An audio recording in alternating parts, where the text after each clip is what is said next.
दोस्तों, आज हम समझेंगे संगलन की प्रसुप्त ऊष्मा। जब हम किसी ठोस को अगर ताप बढ़ाते हैं उसका, तो वह द्रव में परिवर्तित हो जाता है। तो इसकी परिभाषा है, वायुमंडलीय दाब पर 1 किलो ठोस को उसके गलनांक पर द्रव में बदलने के लिए जितनी ऊष्मा की आवश्यकता होती है या उसमें ऊर्जा की जितनी आवश्यकता होती है, उसे संगलन की प्रसुप्त ऊष्मा कहते हैं। इसको हम एक बर्फ के उदाहरण से समझने का प्रयास करेंगे। हम किसी जार में बर्फ लेते हैं, बर्फ के टुकड़े लेते हैं और यहां पर एक थर्मामीटर लगा देते हैं, उसका टेम्परेचर नोट कर लेते हैं। अब इसको हम ऊष्मा देते हैं, इसको ऊष्मा देते हैं तो ये बर्फ के टुकड़े पिघलने लगते हैं। हम इस थर्मामीटर पर इसके टेम्परेचर को नोट करते रहते हैं। हम ये देखते हैं कि बर्फ के टुकड़े पिघल जाते हैं, लेकिन थर्मामीटर के टेम्परेचर पर कोई प्रभाव नहीं पड़ता है। तापमान यानी इसका उतना ही रहता है जितना बर्फ का पहले था, और बर्फ से जो द्रव में बदल कन्वर्ट हो गया, उस समय भी उसका तापमान भी उतना ही रहा। हमने इतनी ऊष्मा दी तो ये ऊष्मा गई कहां? यही ऊष्मा कहलाती है प्रसुप्त ऊष्मा। यानी जो उसका गलनांक है, जो गलनांक है, उसमें जितनी ऊष्मा खर्च हुई, ठोस के द्रव में बदलने में जितनी ऊष्मा खर्च हुई, वायुमंडलीय ताप पर उसी ऊष्मा को, उसी ऊर्जा को हम कहते हैं प्रसुप्त ऊष्मा। It's clear? यानी वायुमंडलीय ताप पर 1 किलो ठोस को उसके गलनांक पर द्रव में बदलने के लिए जितनी ऊष्मीय ऊर्जा की आवश्यकता होती है, उसे हम प्रसुप्त ऊष्मा कहते हैं। हमने बर्फ को द्रव में बदलने का प्रयास किया, उसको ऊष्मा दी, लेकिन उसके तापमान में, द्रव में तो वो बदल गया लेकिन उसके तापमान में कोई फर्क नहीं पड़ा। तो तापमान में फर्क इसलिए नहीं पड़ा क्योंकि ठोस से द्रव में बदलने में वह ऊर्जा खर्च हो गई, तो उसी कारण उसका तापमान में कोई परिवर्तन नहीं हुआ।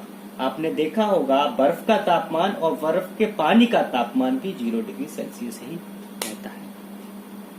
It's clear? इसके बाद आता है क्वथनांक। एक चीज और अलग अलग टॉपिक है आज हमारा, वो है क्वथनांक।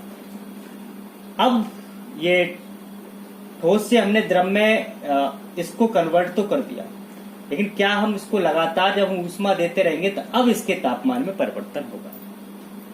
इसका तापमान में परिवर्तन होगा, फिर 35 हुआ, 85 हुआ, 90 हुआ, 98 हुआ और 100 हुआ। जैसे ही इस द्रव का तापमान 100 हुआ, उसी समय ये द्रव क्या करने लगेगा? ये उबलने लगेगा और खौलने लगेगा, तेजी से वाष्पित होने लगेगा। यही 100 डिग्री सेल्सियस, ये इस द्रव का क्या कहलाता है? क्वथनांक। ये इस द्रव का क्या कहलाता है? क्वथनांक। इसकी परिभाषा को हम देखेंगे। किसी द्रव का वह ताप जिस पर वह वायुमंडलीय दाब में उबलने या खौलने लगता है, वो उस द्रव का क्वथनांक कहलाता है। वह उस द्रव का क्या कहलाता है? क्वथनांक कहलाता है। जल के लिए क्वथनांक 100 डिग्री सेल्सियस है। इसको केल्विन में देखेंगे तो 373 डिग्री केल्विन होता है। अलग अलग द्रव के लिए क्वथनांक अलग अलग होगा। उसी प्रकार जो प्रसुप्त ऊष्मा है, ये भी अलग अलग ठोस के लिए अलग अलग होती है। बर्फ के लिए अलग है, और अगर लोहे के लिए देखेंगे तो प्रसुप्त ऊष्मा एक अलग होगी उस। और क्वथनांक जल के लिए 100 है, दूध के लिए अलग होगा। अगर हम दूध का क्वथनांक मापेंगे तो अलग होगा। तेल का अगर क्वथनांक मापते हैं तो उसका अलग होगा। अलग अलग द्रव के लिए अलग अलग क्वथनांक होता है।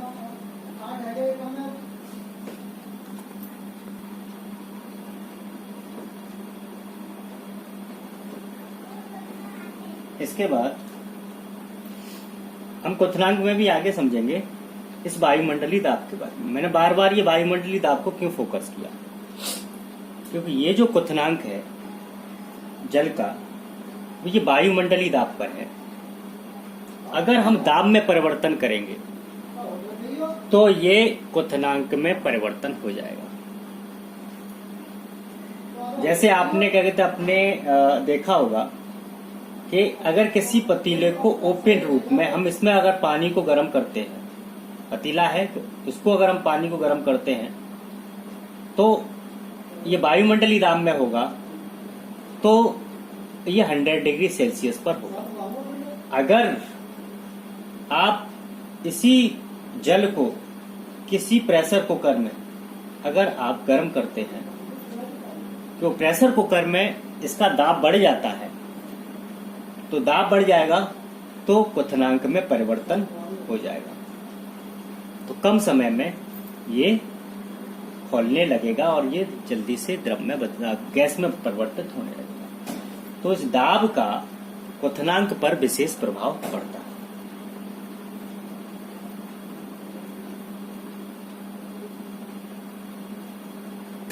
क्वथनांक अगर जल का है, शुद्ध जल का अगर क्वथनांक है, आप अगर 98 पे भी करेंगे तब भी वो नहीं खोलेगा। जब तक 100 नहीं होगा तब तक वह खोलेगा नहीं, उबलेगा। शुद्ध जल है, इसलिए शुद्ध जल का जो क्वथनांक है वो 100 डिग्री सेल्सियस और केल्विन में देखेंगे तो 373 केल्विन। और इसमें आपने समझ लिया कि दाब का विशेष प्रभाव होता है, इसीलिए हमने जो बताया है ये वायुमंडलीय दाब पर होता है क्वथनांक, इसको वायुमंडलीय दाब पर ही काउंट किया जाता है। अगर आप इसको दाब को अगर बढ़ा देंगे, अगर दाब बढ़ा देंगे तो इसके क्वथनांक में परिवर्तन हो जाएगा। अगला हम देखते हैं दाब का प्रभाव। आखिर ये दाब का प्रभाव कहाँ कहाँ कैसे कैसे पड़ता है।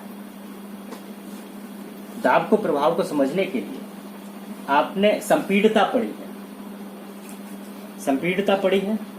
इसमें हमने बताया था कि गैस की संपीड़िता सबसे ज्यादा होती है, इसी कारण गैस को हम इसमें भर लेते हैं, सिलेंडर में भर सकते हैं। अगर कोई गैस है, गैस का हम दाब बढ़ाते हैं,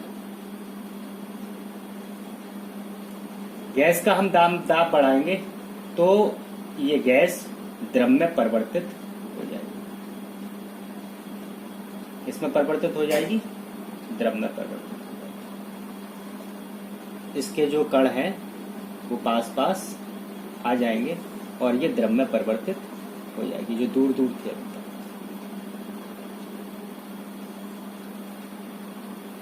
और अगर गैस,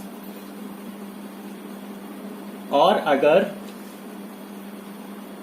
इस द्रव का दाब बढ़ाते हैं, अगर इसका दाब हम बढ़ाते हैं तो ये किस में परिवर्तित हो जाएगा, ये ठोस में परिवर्तित।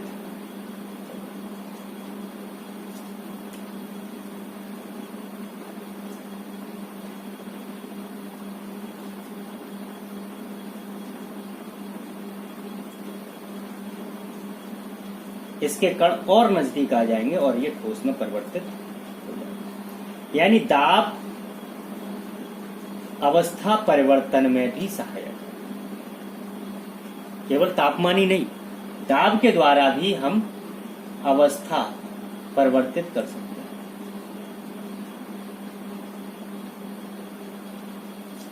जो आपकी सिलेंडर में गैस आती है, ये